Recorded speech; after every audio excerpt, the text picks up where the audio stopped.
नमस्कार साथियों, कैसे हैं आप लोग। आज हम चर्चा करेंगे क्वाड्रेटिक इक्वेशन पर। द्विघातीय समीकरण को कोशिश करेंगे आसान से आसान तरीके से हर एक पॉइंट समझ में आ जाए। ठीक है, चलिए देखिए, द्विघात समीकरण को जब हम हल करेंगे, अभी पूरा डिटेल बताएंगे, तो उसमें क्या करेंगे, इसको समझेंगे, समझने का प्रयास करेंगे। गुणनखंडों द्वारा द्विघात समीकरण को हल कैसे किया जाता है, पूर्ण वर्ग बनाकर हल कैसे किया जाता है, और मूलों की प्रकृति, इससे रिलेटेड अध्ययन हम लोग करने वाले। तो सबसे पहले जो है, द्विघात समीकरण का मानक रूप हम लिखते हैं। द्विघात समीकरण बोलते किसको हैं, जैसे यहाँ पर लिखते हैं ax² प्लस bx और प्लस c इक्वल टू 0। तो इसमें सबसे पहले यह द्विघात बहुपद ये 0 के बराबर कर दिए हैं। और इसमें एक चीज़ और होता है, a ≠ 0। क्यों? क्योंकि द्विघात समीकरण में अगर a का वैल्यू 0 के बराबर हो जाए तो वह द्विघात समीकरण रहेगा ही नहीं, एक घात वाला समीकरण हो जाएगा, ये हो जाएगा। इसलिए a ≠ 0 होना ज़रूरी है द्विघात समीकरण होने के लिए। और द्विघात समीकरण के लिए क्या होगा, x⁻2 होगा। मैक्सिमम जो पावर होता है वही समीकरण का जो है सो वह इंडिकेट करता है कि द्विघात है या त्रिघात समीकरण है।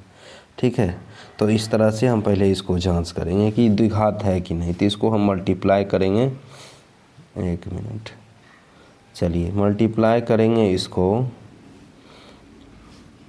मल्टीप्लाई करेंगे तो यहाँ है 3x² plus 4x equal to x² plus 5। इस तरह से ये x² इधर भी है इधर भी है, तो एक साथ इधर ले आएंगे तो यहाँ पर होगा x² minus x² plus 4x, अब -5 इधर आ जाएगा बराबर 0। तो इस तरह से ये घटेगा तो ये आ जाएगा 2x² प्लस 4x माइनस 5 बराबर 0। इस तरह से हाईएस्ट पावर कितना है, 2। हाईएस्ट पावर कितना है, 2। इसलिए यह द्विघात समीकरण है। ठीक है, चलिए आगे बढ़ते हैं। अब देखिए, कुछ इस टाइप का समीकरण रहेगा, कुछ इस टाइप का समीकरण रहेगा। अब यह कुछ द्विघात समीकरण दिखते नहीं हैं परंतु वास्तव में द्विघात होते हैं। कैसे? तो देखिए, ये दिख नहीं रहा द्विघात जैसा, तो इसको क्या करेंगे, यहाँ पर एक डाल के एलसीएम लेंगे। एलसीएम लेंगे तो यहाँ हो जाएगा y² और -12 इक्वल टू -4। तो ये हो जाएगा y² -12 equal to -4 y² plus आ जाएगा, इधर माइनस में इधर आएगा तो प्लस में -12 इक्वल टू 0। तो इस तरह से ये क्या हो गया, द्विघात समीकरण है। ठीक है, आगे बढ़ते हैं। अब देखिए, कुछ ऐसे समीकरण हैं जो द्विघात के जैसे दिखते हैं लेकिन होते नहीं। कैसे? तो यहाँ देखिए, ये द्विघात पावर 2 है, दोनों साइड है, लेकिन यहाँ से ये कैंसिल हो रहा है, बीच में बराबर है, ये सीधा आ जाता है 2y प्लस 6 माइनस 4 बराबर 0। इसका मतलब हो गया ये 2y प्लस 2 इक्वल टू 0 हो गया। 2 कॉमन लेकर के कैंसिल कर देंगे तो x प्लस 1 बराबर 0।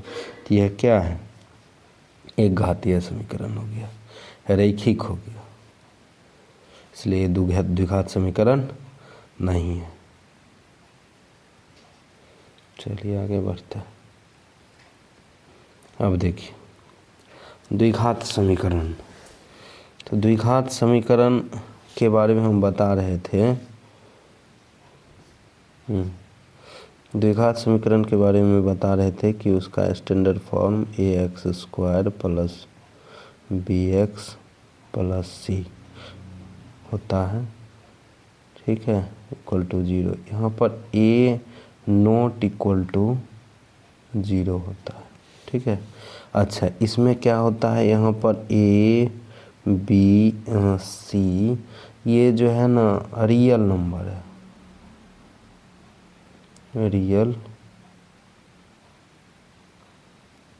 रियल नंबर है, वास्तविक संख्या कहलाता है यहाँ पर। ठीक है, ABC वास्तविक संख्या में से कुछ भी हो सकता है। एक्स तो जो तो चर है, एक्स चर है, एक्स में ही एक चर में द्विघात समीकरण हो गया। ठीक है, तो अब इसमें जो है अब इसको हल करने के लिए अलग अलग तरीके आते हैं। जैसे द्विघात समीकरण है, एक गुणनखंड विधि से हल होता है, दूसरा वर्ग निकाल करके हल होता है, वर्ग बनाकर, और तीसरा होता है हल डायरेक्ट मूल द्वारा। अब देखिए, जैसे ये एक उदाहरण है, इसको हम हल करते हैं द्विघात समीकरण को गुणनखंड विधि द्वारा। तो गुणनखंड विधि द्वारा में क्या देखेंगे, तो ये फर्स्ट इंटू थर्ड पार्ट करते हैं। तो फर्स्ट इंटू थर्ड यहाँ 1 इंटू 20 है। अब 20 है, इसको जोड़ करके 9 लाना है और गुना करने के बाद 20 होना चाहिए। तो मल्टीप्लाई देखिए, जब इसको हम 20 को करेंगे तो 10 इंटू 2 5 इंटू 4,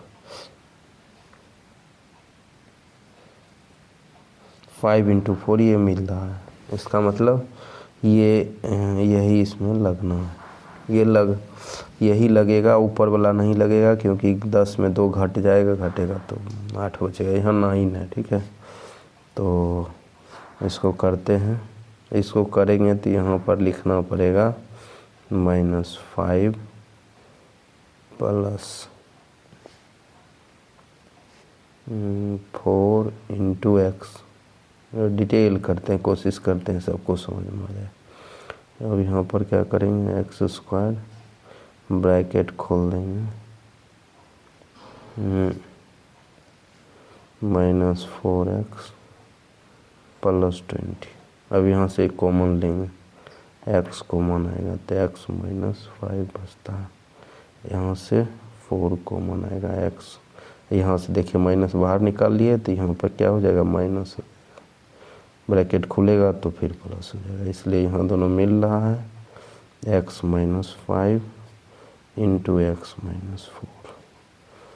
ठीक है, तो ये हो गया गुणनखंड। अब क्या करेंगे, अब आगे बढ़ेंगे, या तो ये 0 या तो ये 0 करेंगे। चलिए इसको मिटाते हैं, तो यहाँ पर 0 करेंगे, एक काम करते हैं कलर बदल लें, ये करेंगे तो इसमें क्या होगा, x का वैल्यू क्या निकलेगा, इधर लिखते हैं, x का वैल्यू 5 और 4 आएगा, 5 और 4 आएगा। तो यही हो गया, इसका हल हो गया। ठीक है, इसका मूल निकल गया। अब अगर जांच करना है कि है कि नहीं, तो ये रख के इसको क्या करेंगे, इसमें डालेंगे तो क्या हो जाएगा, दोनों वैल्यू रखेंगे तो ये 0 के बराबर आ जाएगा। चलिए आगे बढ़ते हैं। अब देखिए, फिर आ गया क्वेश्चन, इसको भी सॉल्व करते हैं उसी तरह से। अब उसी तरह से हल करेंगे तो यहाँ भी क्या है, 1 इंटू 6, अभी 1 इंटू 6, लेकिन यहाँ बीच में माइनस वाला है, इसको घटाएंगे तो माइनस में आ जाएगा, लेकिन ये आगे नहीं बढ़ेगा। कैसे ही गुणनखंड करने में यहाँ भी ज़्यादातर स्टूडेंट फंसता है। जैसे देखिए, अच्छा हम ले लेते हैं इसको, थोड़ा देर के लिए करते हैं, अलग ही होना तो है नहीं, एक 2 इंटू 3 ये दोनों होगा। ठीक है, तो इसमें यही लगेगा। अब दोनों ऑप्शन अगर आ रहा है, तो अगर स्टार्टिंग में स्टूडेंट को समझ में नहीं आता है तो बोलते हैं दोनों करके देख लो। यहाँ पर जो है 6 - 1 कर देंगे तो 5 मिल रहा है, प्लस 6। अभी जब ये ब्रैकेट है, ब्रैकेट जब खुलेगा तो -6x आई प्लस हो जाएगा, x प्लस 6। देखिए मिल तो रहा है, अभी यहाँ माइनस रहता तो यही लगता। अब यहाँ से अगर हम कॉमन लेते हैं तो x -6 आ रहा है, यहाँ पर x प्लस 6 आ रहा। यहाँ से आगे ही नहीं बढ़ेगा, जहाँ से ये गलत हो जाएगा। ठीक है, इसलिए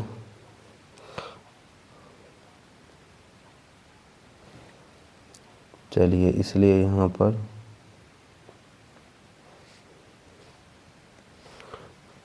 ये 6×1 वाला नहीं होगा, 2×3 वाला होगा। यही लगाएंगे, x - 2 + 3 x + 6, तो x² - 2x - 3x + 6। यहाँ से कॉमन क्या आएगा दोनों में, कि जो मिल रहा है x मिल रहा है, तो x - 2 बचेगा। यहाँ आएगा -3, तो यहाँ x ही माइनस माइनस प्लस होता है, तो माइनस हो जाएगा यहाँ पर। यहाँ अभी दोनों मिल गया, x - 2 बाहर निकल गया और यहाँ x - 3 हो गया। चलिए, तो इस तरह से इसका जीरोज निकल गया। x का क्या क्या वैल्यू निकला, 2 और 3, ये दोनों आंसर हो गया। चलिए आगे बढ़ते हैं। अब देखिए, इसका मूल पर चर्चा कर लेते हैं। 1 मिनट, वर्ग बना करके हल, थोड़ा सा वीडियो बड़ा होगा, इन कोशिश करते हैं क्लियर कर दें। चलिए, अब इसको हल करना है, तो देखिए, एक तो गुणनखंड विधि से बोले हल निकल जाएगा, तो ये तो गुणनखंड से ही निकल रहा है, किसी भी तरह से हल निकाल सकते हैं। अब अगर वर्ग बना करके हल निकालना हो, तो जनरली जो फार्मूला होता है, a + b² = a² + b²। 1 minute, a² + 2ab + b²। तो ये वाला फार्मूला लगता है, या फिर a - b² a² - 2ab + b², ये वाला फार्मूला, यही दोनों तो स्क्वायर कंप्लीट करने वाला में उपयोग होता है जनरली। ठीक है, चलिए, तो इसको देखिए, इसको किससे करें। चलिए, उस सब तो से तो कर ही दिए, इसको हम वर्ग बना करके हल करते हैं। इसको अगर स्क्वायर कंप्लीट करके करेंगे तो x², ये बीच में माइनस, तो माइनस वाला फार्मूला लगेगा, यहाँ माइनस वाला लगेगा। आगे में होता है फार्मूला में 2, यहाँ लिख रहे हैं क्या, a² - 2ab + b²। चलिए, तो 2 a की जगह 3/2 कर देते हैं, x b की जगह यहाँ 3/2 आ गया, 3/2 का होल स्क्वायर, तो -3/2 का होल स्क्वायर भी करना पड़ेगा। तो ये हो गया x - 3/2 का होल स्क्वायर माइनस, इसको सॉल्व करेंगे, दोनों माइनस बाहर निकल जाएगा, तो 2 प्लस हो गया 9/4।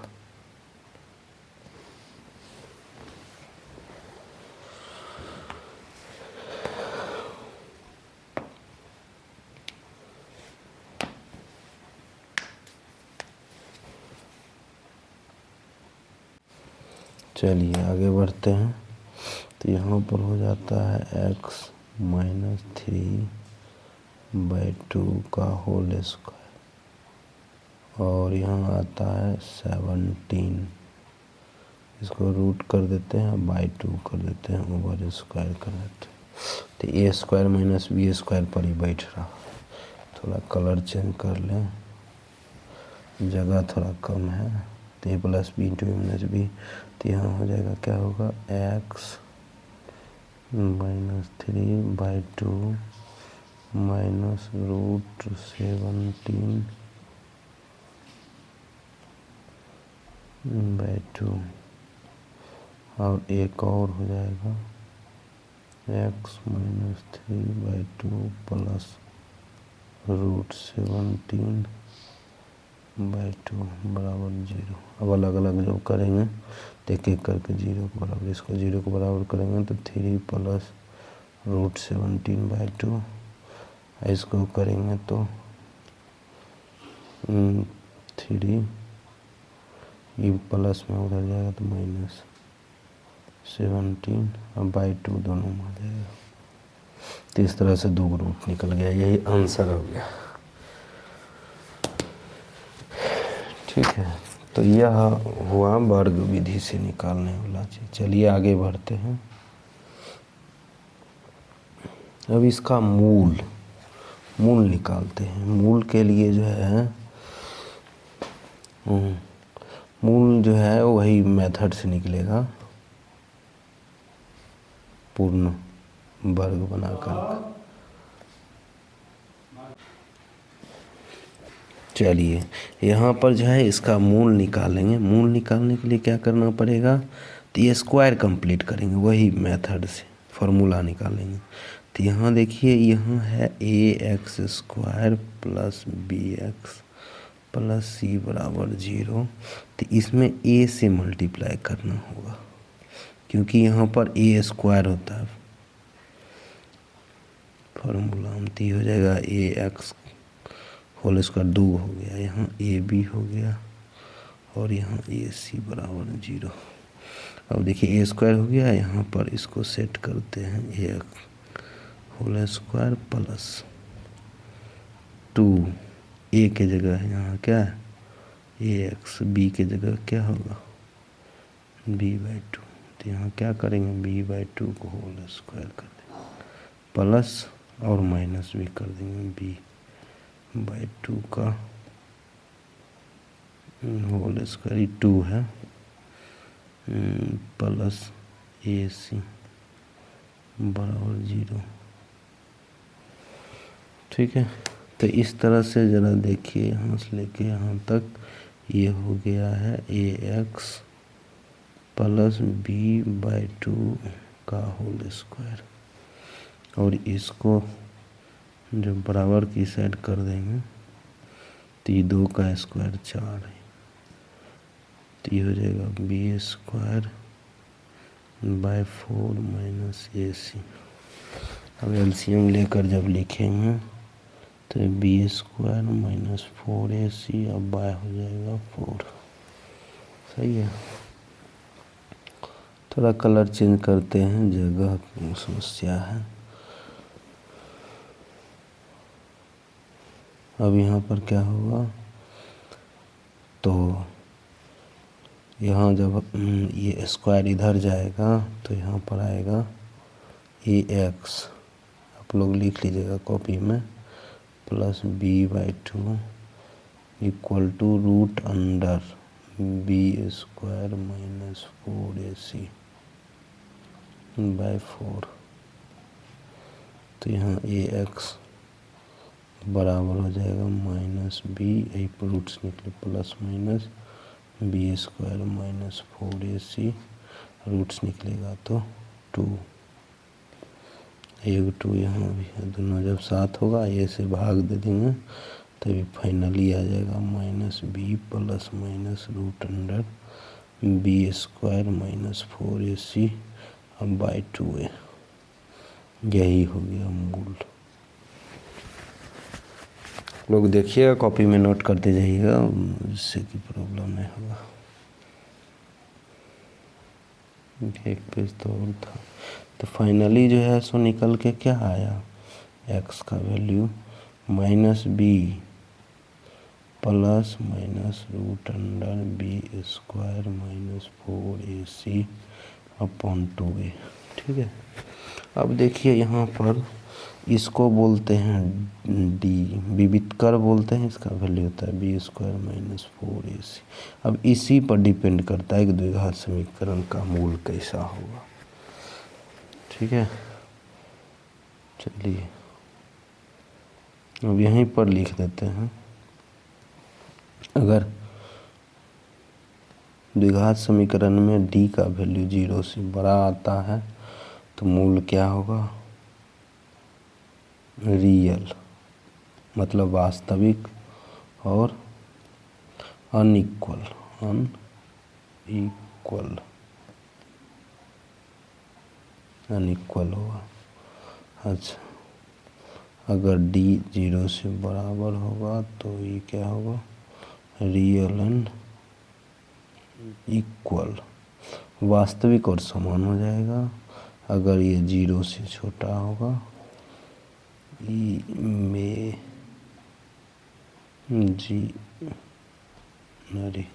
इमेजिनरी काल्पनिक हो जाएगा, मतलब निकलेगा नहीं।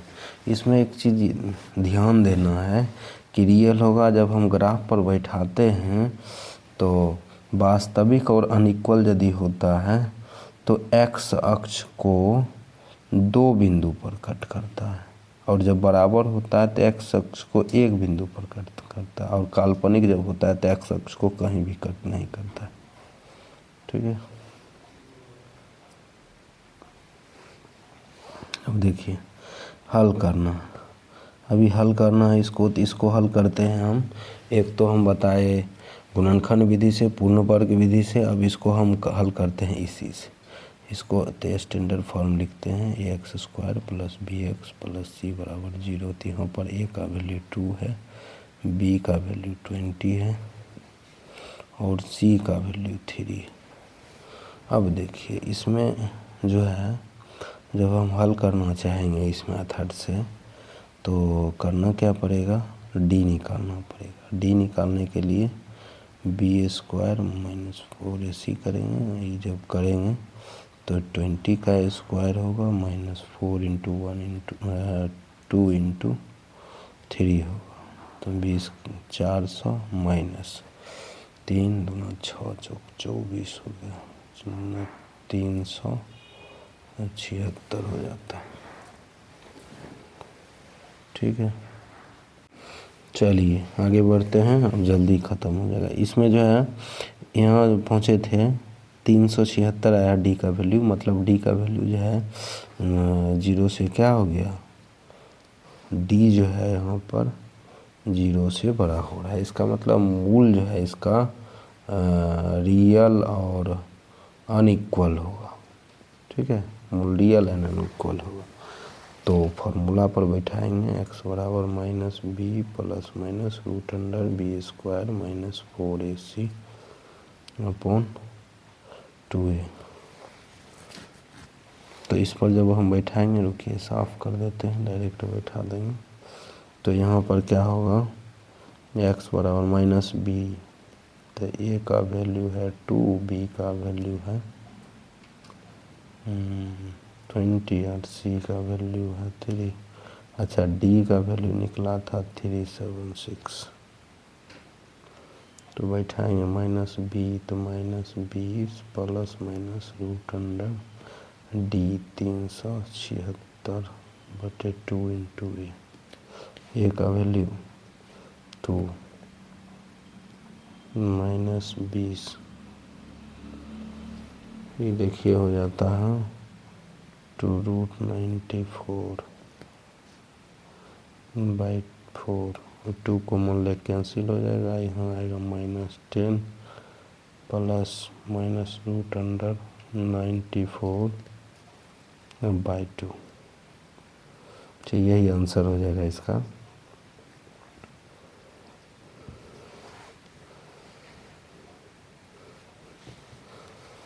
उसी तरह एक आध उदाहरण और कर देते हैं।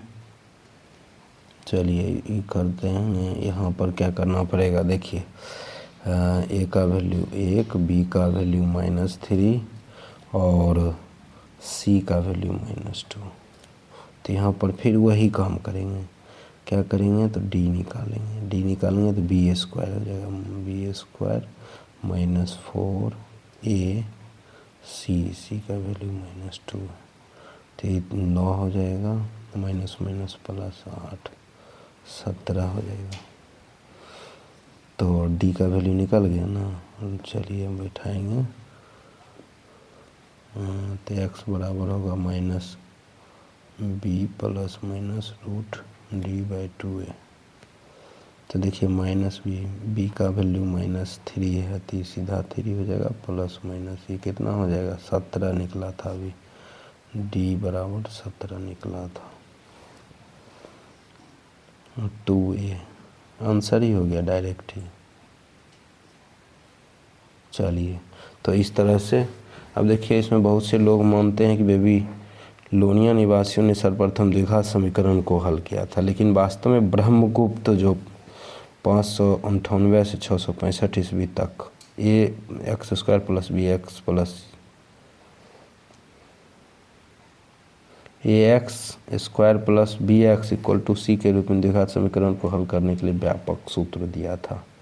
ये हमको कहीं से मिला था इसलिए ले आए। चलिए, वीडियो देखने के लिए धन्यवाद। वीडियो अच्छा लगे तो वीडियो को लाइक कीजिए, शेयर कीजिए और चैनल को सब्सक्राइब कीजिए। धन्यवाद।